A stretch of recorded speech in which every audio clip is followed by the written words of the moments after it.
in your opinion, what has sort of been the evolution of the Clark-Lois situation over the course of the season so far? What I think has been interesting this year is that we've played in two different realities.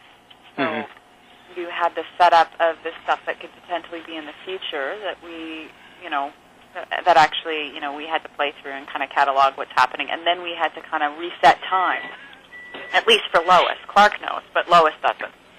And so what you're seeing is kind of what could be happening, and so you see the culmination of what everybody's kind of waiting for, and they're excited about them getting together, and then it gets kind of reset. Right. And then you have to see kind of the journey of how they get together, and what I've liked about it so far and enjoyed is that they're still kind of holding on to the Lois and Clark thing. They still banter. They haven't lost their individuality because they're realizing that they have feelings for each other. So I've really enjoyed the journey this year. You guys, I mean, absolutely. I'm not just saying this. You guys absolutely spark off each other. Oh. Well, it's been they're fun characters, and they write them really well, and they write them so different from each other. So it provides opportunity for us to do that. Right. To me, it feels like creatively the show has gone through a resurgence, and I'm wondering if you feel that at all.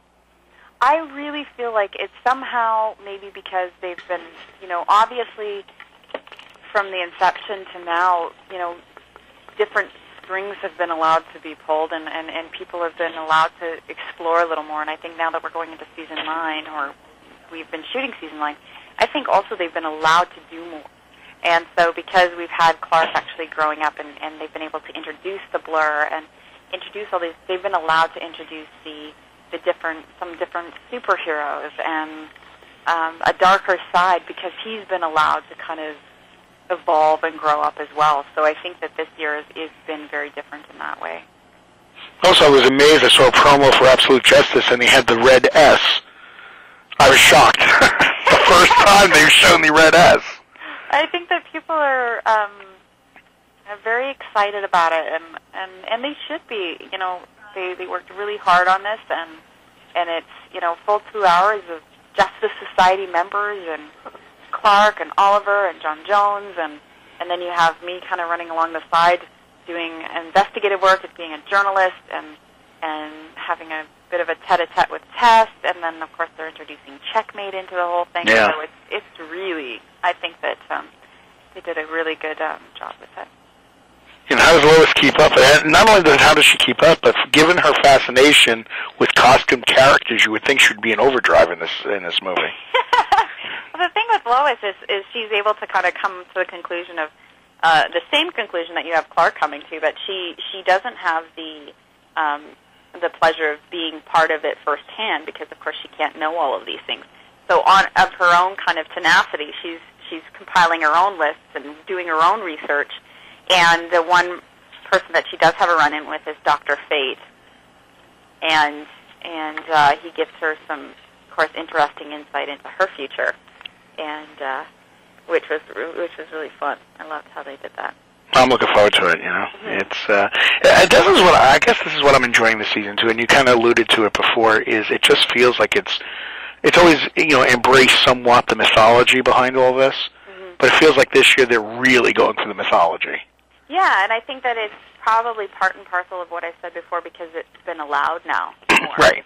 And it's kind of matured to the point where you're allowed to have that and introduce all these other characters and bring the Lois and Clark, relationship together more, and give that, you just make it stronger and play with that a little bit. Right. You seem to have opened so many dimensions for Lois. I'm just curious, in your mind, is there anywhere that you personally would like to see the character still go?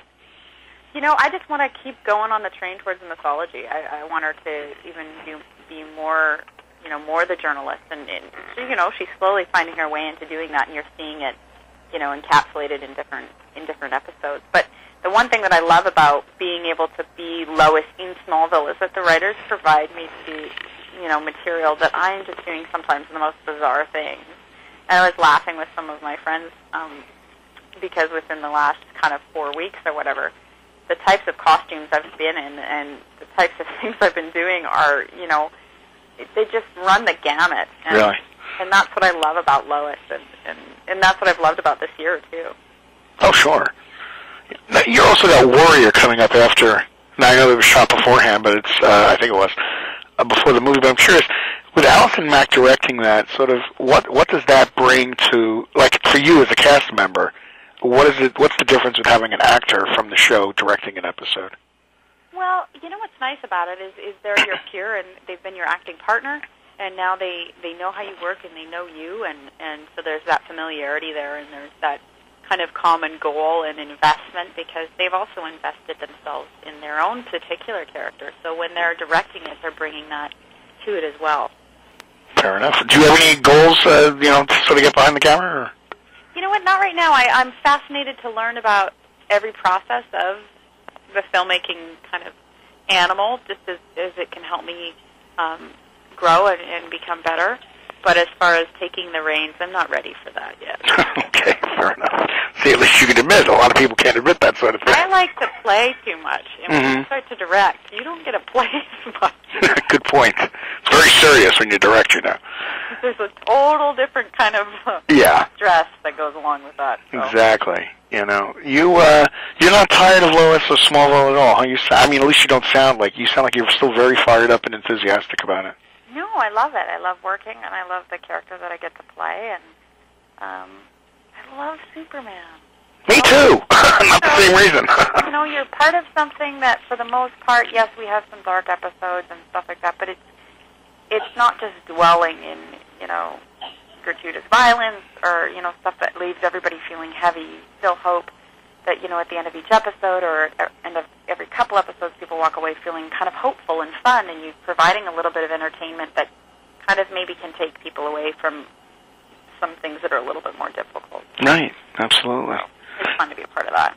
The last point I'll make is the episode with the Wonder Twins, and I think this is the power of the show this year. Clark delivered a speech to them about what it means to be a hero or something at the end of the episode. And here he is standing there. There's no red and blue tights on, but he is Superman in that moment.